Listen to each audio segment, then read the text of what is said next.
What if the 9 Nazgûl, the ring wraiths of Sauron, had not been corrupted men, but instead arisen from the dwarves? This question opens a dark and fascinating window into Middle-earth's history, its peoples and its deepest tragedies. To answer it, we must delve into the nature of dwarves, the machinations of Sauron, and the nature of the Rings of Power themselves. But first, let us set the stage with what we know. The Nazgûl, whose very name means ringwraiths in the Black speech, were 9 kings of men ensnared by Sauron's 9 rings.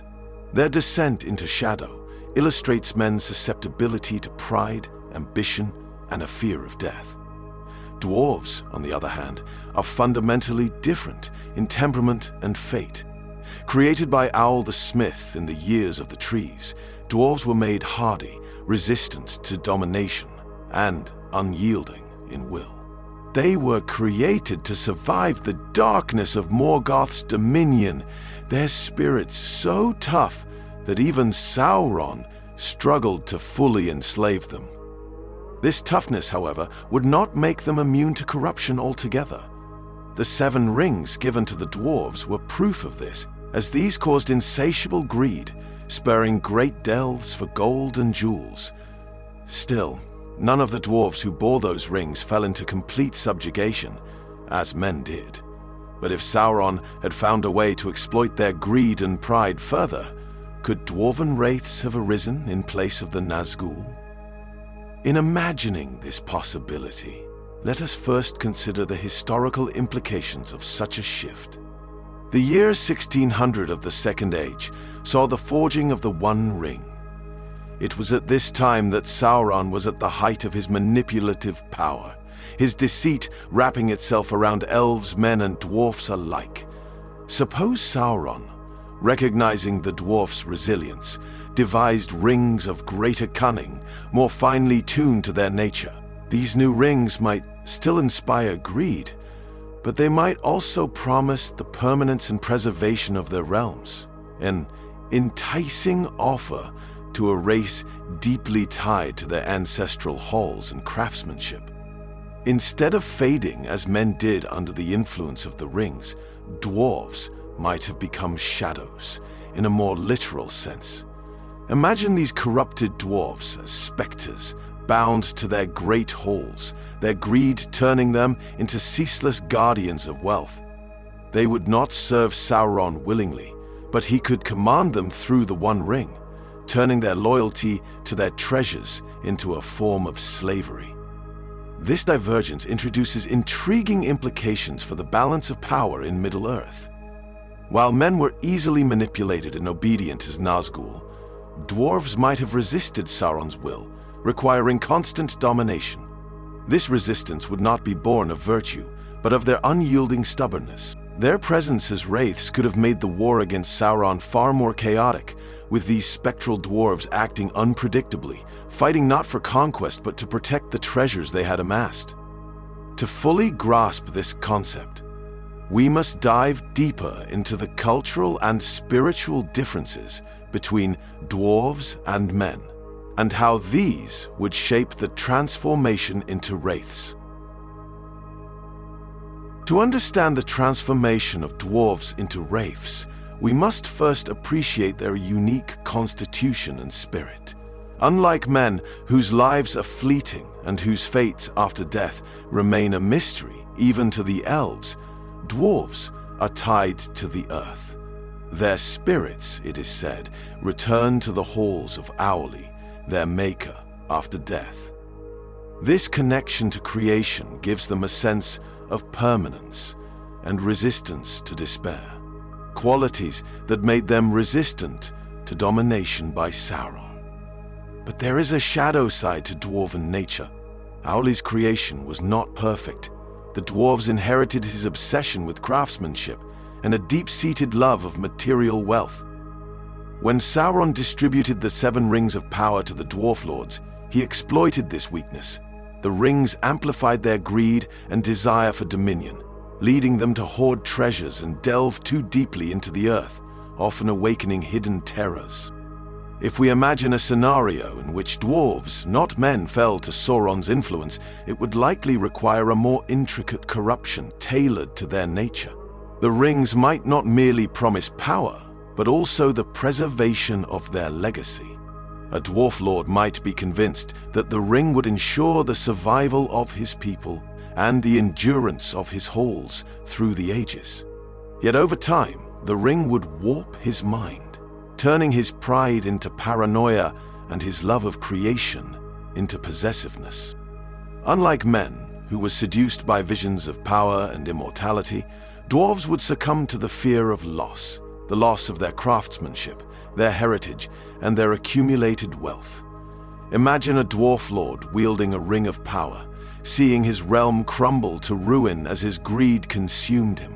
In his desperation, he might cling to the ring, even as it drained his spirit, leaving him a wraith bound to the treasures he sought to preserve.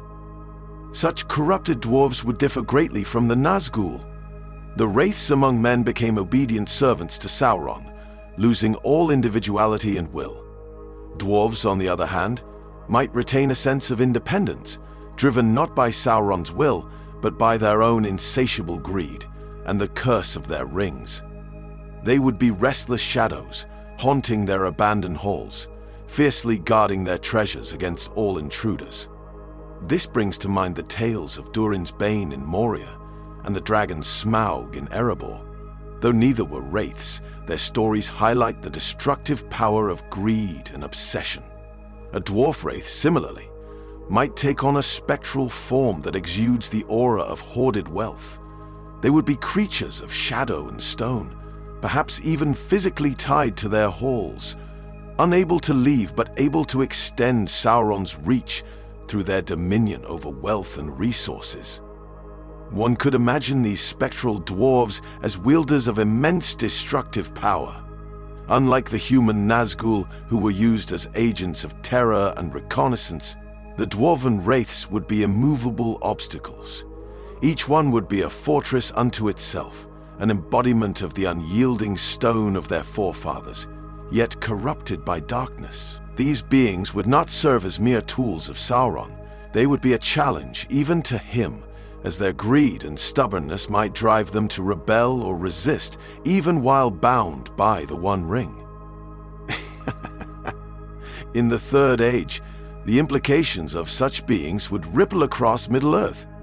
Imagine a spectral dwarf lord occupying Moria, his presence preventing the Fellowship from even entering the mines, or a wraith haunting the halls of Erebor, standing as an eternal obstacle to Thorin's quest.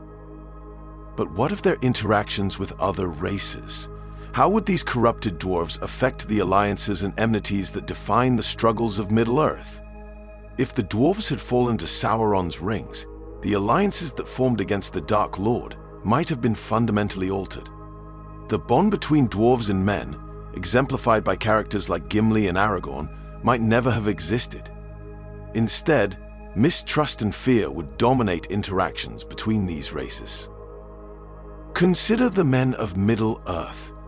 They already harbored suspicions of the dwarves, often viewing them as secretive and self-serving. The emergence of corrupted dwarf wraiths, haunting their ancestral halls and hoarding vast treasures, would exacerbate these tensions.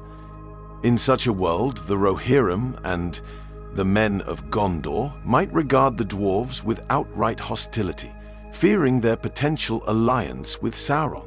Even the free dwarves who remained uncorrupted would struggle to gain the trust of their neighbors, as the shadow of their wraithkin loomed over them. For the elves, the situation would be even more tragic. Elves and dwarves had a long history of animosity, rooted in ancient grievances such as the quarrel over the Nalglamir and the death of Thingol. Despite this, moments of cooperation, like the forging of the doors of Dur, show that their relationship was not irredeemable.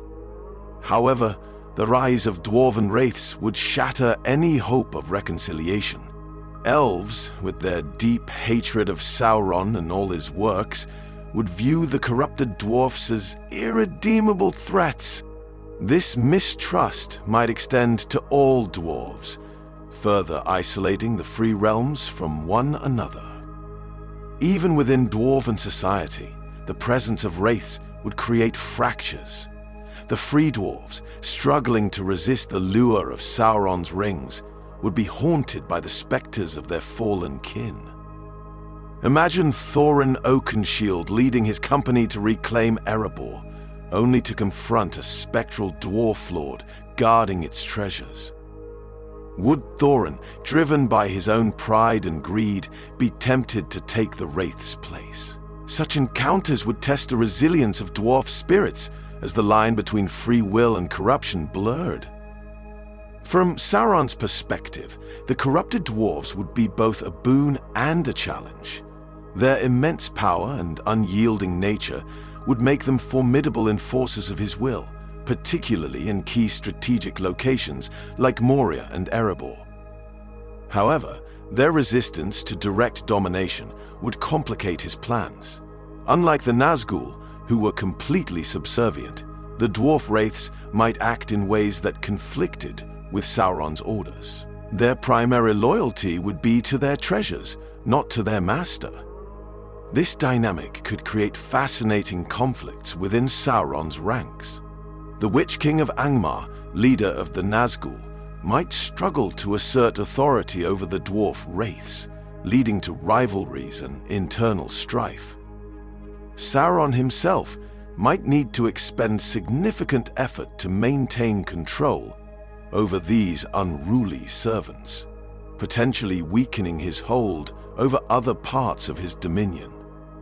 The geopolitical consequences of these changes would ripple across Middle-earth. The Free Peoples, divided by mistrust and weakened by the loss of dwarven allies, would face an even greater challenge in resisting Sauron's advance. The Fellowship of the Ring, if it existed at all, might have looked very different, with dwarves absent or mistrusted. But what of the One Ring? How would it interact with these spectral dwarves? The One Ring was the linchpin of Sauron's strategy, designed to dominate the bearers of the lesser rings and bind them to his will. However, the dwarves' inherent resistance to domination would have posed a significant challenge to its power. While the 7 rings of power amplified dwarven greed and obsession, they failed to fully enslave their bearers. If corrupted dwarfs had become wraiths, the One Ring's influence over them would likely have been tenuous at best, requiring constant reinforcement by Sauron. This strained control introduces an interesting paradox. The wraiths' very independence, born of their unyielding nature, could make them more dangerous to Sauron himself. While human Nazgûl obeyed without question, dwarf wraiths might prioritize their own desires over their master's commands. Imagine a scenario in which a corrupted dwarf lord, bound to his hoarded wealth, refused to abandon his treasure even under Sauron's direct orders. Such defiance would be both a liability and a testament to the dwarves' resilience. In this alternate history, the One Ring itself might have taken on a different symbolic role. Instead of serving as the ultimate tool of domination, it might have represented Sauron's constant struggle to impose order on his unruly servants. This shift would further emphasize the theme of greed as a corrupting force, not just for the dwarves, but for Sauron himself, whose insatiable desire for control mirrors the dwarf's obsession with wealth. The interaction between the One Ring and the dwarf wraiths also raises questions about their physical and metaphysical forms. Human Nazgûl faded into the unseen realm, becoming invisible to mortal eyes except when wearing their black robes and armor. Dwarves, however, are tied more deeply to the physical world. Their spectral forms might reflect this connection, appearing as ghostly figures of stone and metal, adorned with the treasures they guarded in life. These forms would make them even more terrifying, embodying both the majesty and the tragedy of dwarven craftsmanship corrupted by darkness. The presence of these wraiths in the War of the Ring would have had profound implications for the story's events. Consider the Fellowship's journey through Moria. In our known history, the danger lay in the lurking orcs and the Balrog, a creature of fire and shadow. But in this alternate history, Moria might have been dominated by a dwarf wraith, a spectral lord bound to the ruined halls of Khazad-dûm. Such a presence would not only pose a physical threat, but also a moral one, forcing Gimli and the others to confront the depths to which dwarves could fall under the influence of the rings. Similarly, the Battle of the Pelennor Fields might have unfolded differently if dwarf wraiths had fought alongside the forces of Mordor. Unlike the Nazgûl, who inspired terror but were relatively fragile in direct combat, dwarf wraiths would have been formidable warriors, wielding spectral axes and hammers with devastating force. Their presence could have turned the tide of battle, overwhelming the forces of Gondor and Rohan. Ultimately, the tale of the One Ring's destruction might have taken on a more tragic tone if Frodo and Sam encountered a dwarf wraith guarding Mount Doom. The encounter would force them to grapple not only with the physical danger, but also with the moral complexity of Sauron's corruption. A once proud dwarf, now a shadow of greed and despair, might serve as a haunting reminder of what the ring could do to anyone, even the stout-hearted and resilient. As we close this exploration, it becomes clear that replacing the Nazgûl with corrupted dwarfs would not merely alter the mechanics of Sauron's power, but would reshape the very themes of Tolkien's legendarium. The tale would shift from one of mortality and ambition to one of greed and the perils of unyielding pride, casting a new shadow over the history of Middle-earth.